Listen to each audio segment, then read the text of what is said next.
평창 동계올림픽이 시작됩니다. 오늘 열리는 개막식을 시작으로 17일간 세계 선수들이 모두 기량을 겨루는 올림픽, 세계인의 동계축제가 열리는 것입니다.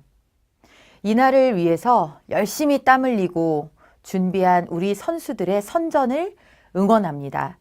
그리고 선수들의 곁을 지킨 가족들과 선수를 지도하고 그리고 돌본 관계자분들, 평창 주민분들, 또 강원도민분들, 무엇보다도 열과 성을 다해 올림픽 유치를 기원하고 함께 뜻을 모아준 우리 국민들의 염원이 이 대회를 통해서 성과가 드러나기를 기대합니다.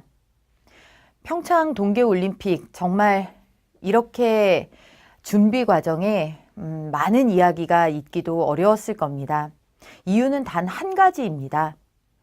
북한이 아무런 한 일도 없이, 아무런 사과도 없이, 핵 포기에 대한 어떠한 언질도 언약도 없이 평창 동계올림픽에 참가한다고 한 그 순간부터 우리 정부가 보여준 굴욕적 태도와 모시기 태도, 북한에 절절매이며 끌려다니는 태도 때문이었습니다.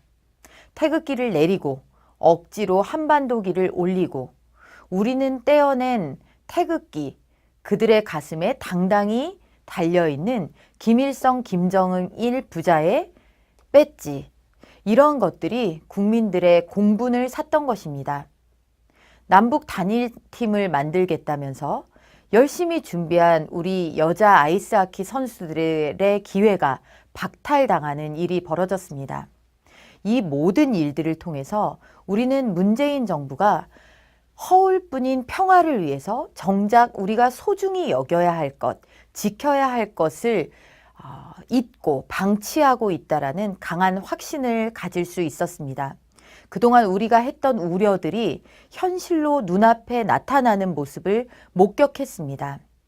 북한의 시종일관, 저자세로 끌려다니면서 북한이 국제사회에 여발한 듯이 정상국가인 양 등장하고 호령하는 일들이 우리 눈앞에서 펼쳐졌습니다.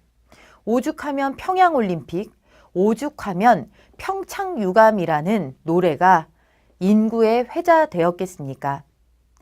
그럼에도 불구하고 자유한국당은 북한과의 문제는 북한과의 문제대로 문재인 정부의 날선, 비판을 가하고 대안을 모색하면서 그럼에도 평창 동계올림픽을 준비하고 애쓴 선수들과 모든 국민의 여망을 모아서 태극기로 평창 동계올림픽을 응원하겠습니다. 태극기로 평창 동계올림픽의 성공을 기원하겠습니다.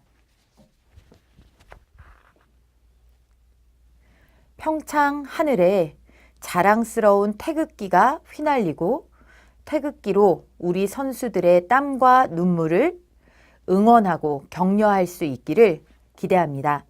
국민 여러분도 태극기로 우리 선수들과 또 우리나라에서 열리는 평창 동계올림픽의 성공을 마음껏 염원해 주십시오.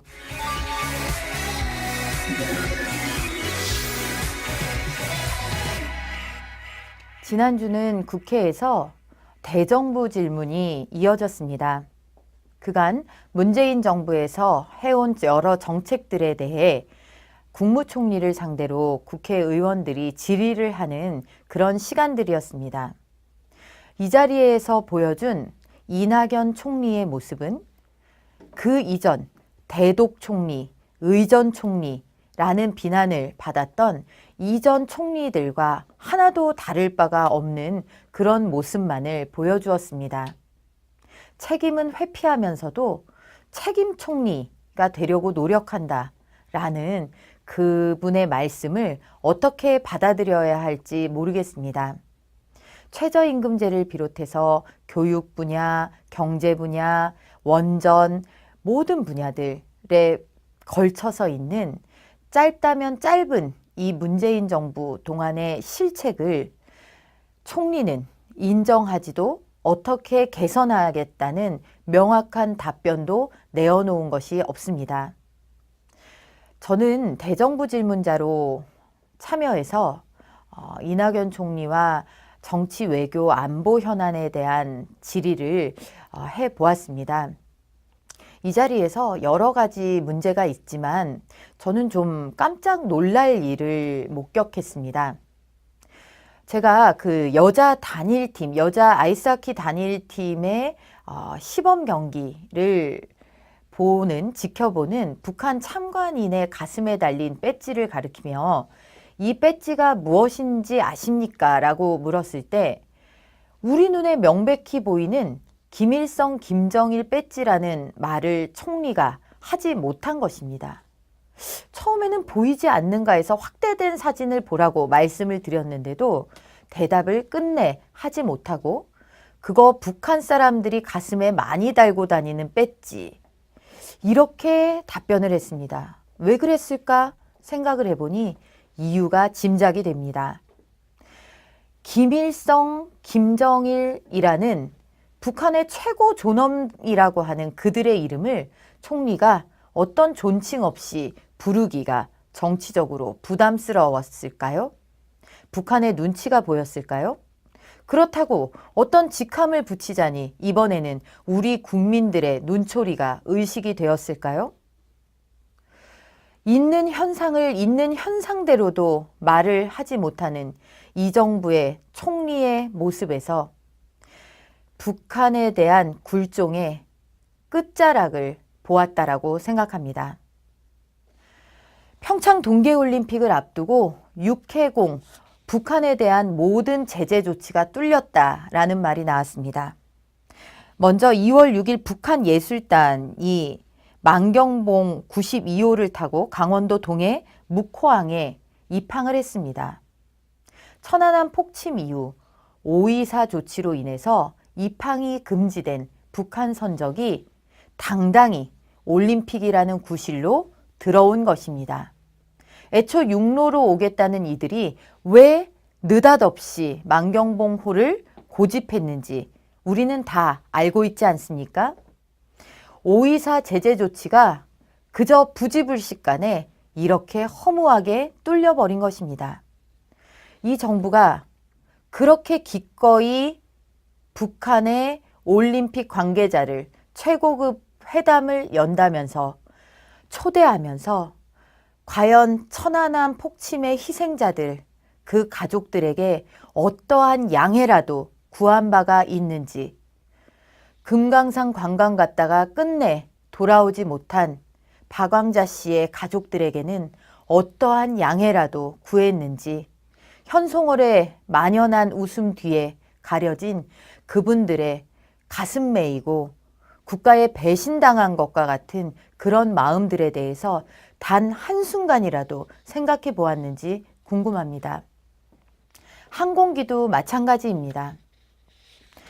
오늘 김여정을 비롯한 북한의 고위 대표단이라면서 이제 김정은 전용기를 타고 내려온다고 호들갑입니다. 이로써 우리의 하늘길도 제재 조치에서 뚫려버린 상태가 되었습니다. 군사분계선을 넘어온 지는 옛날입니다.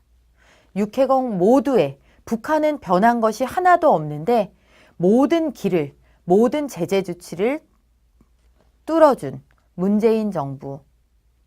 그에 덧붙여 이제는 여행 제재 명단에 포함되어 있던 최희까지 우리가 앞장서서 제재 조치의 예외를 인정해 줄 것을 요청해서 그 사람까지도 넘어올 수 있게 되었습니다. 우리는 비핵화를 위한 대화만이 의미가 있는 대화라는 이야기를 계속했습니다. 모든 대화의 시작과 종결의 의미는 북한의 핵도발 포기에 방점이 찍혀야 한다라고 이야기했습니다. 우리 정부는 북한이 느닷없이 날짜를 바꾸어서 하는 열병식에 대해서도 끝끝내 한마디의 항의도 하지 못했습니다. 아니 오히려 북한의 역성을 들어 우연의 일치일 뿐이다. 내부의 문제일 뿐이다 하면서 역성을 들었습니다.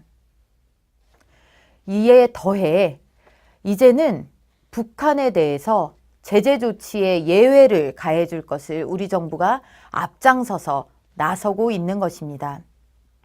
비핵화라는 말은 최초의 고위급 담화에서 우리 측의 조명균 통일부 장관이 비핵화를 언급했다가 그쪽에 리선권 대표가 발끈 화를 내자 황급하게 주워 담은 뒤 단 한 차례도 우리 정부가 비핵화를 이야기했다라는 어떠한 이야기도 나오고 있지 않습니다.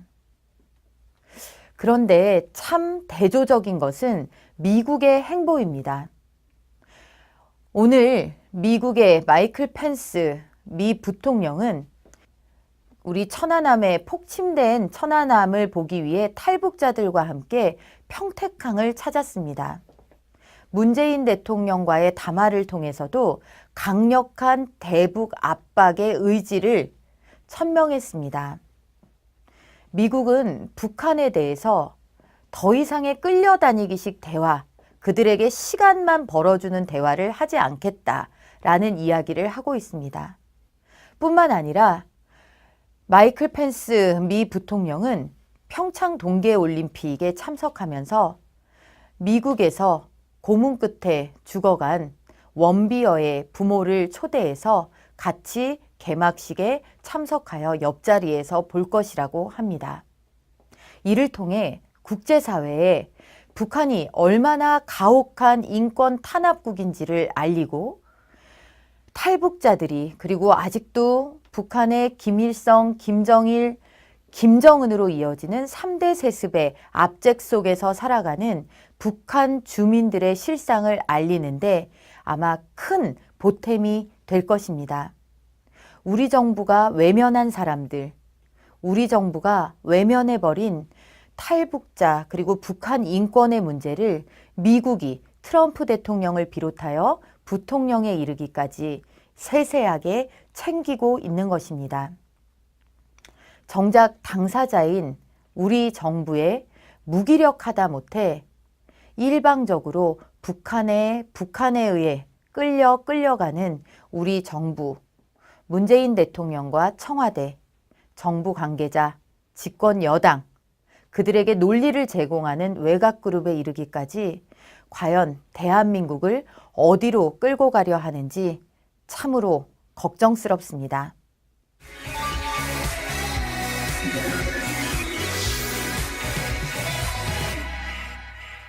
2018년 대한민국의 오늘을 보면서 1950년 대한민국을 생각해 봅니다.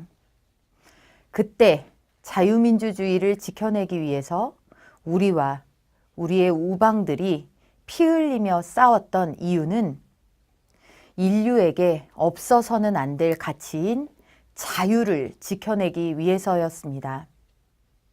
그런데 헌법 개정안 논의에서 그리고 우리 아이들에게 가르치는 교과서 지필 기준에서 자유라는 말을 드러내려는 시도들이 연이어 계속되고 있습니다. 자유는 우리가 지향해야 할 가치이자 목표입니다.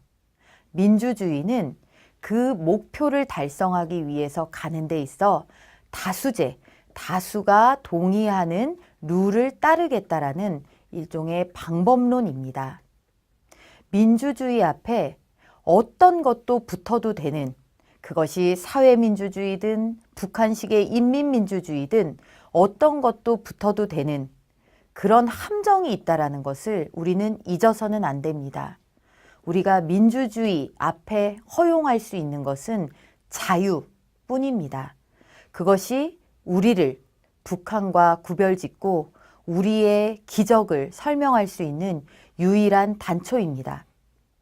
세계 모두가 실패하고 여러 나라들에서 포기 선언을 하고 있는 사회주의로의 길을 이제사 뒤늦게 5년짜리 문재인 정부가 폭주하듯 대한민국 고를 끌고 갈 수는 없는 일입니다. 우리가 너무나 자연스럽게 느끼고 있는 자유를 위해서 그것을 지키기 위해 헌신한 사람들의 노력, 그리고 그것을 뒷받침하기 위한 법치, 사회적 제도들에 대한 소중함에 대해 생각해보는 주말이 되었으면 좋겠습니다. 자유를 위해서 헌신하지 않고 자유를 공짜로 여겨서는 그 자유를 빼앗길지도 모르기 때문입니다.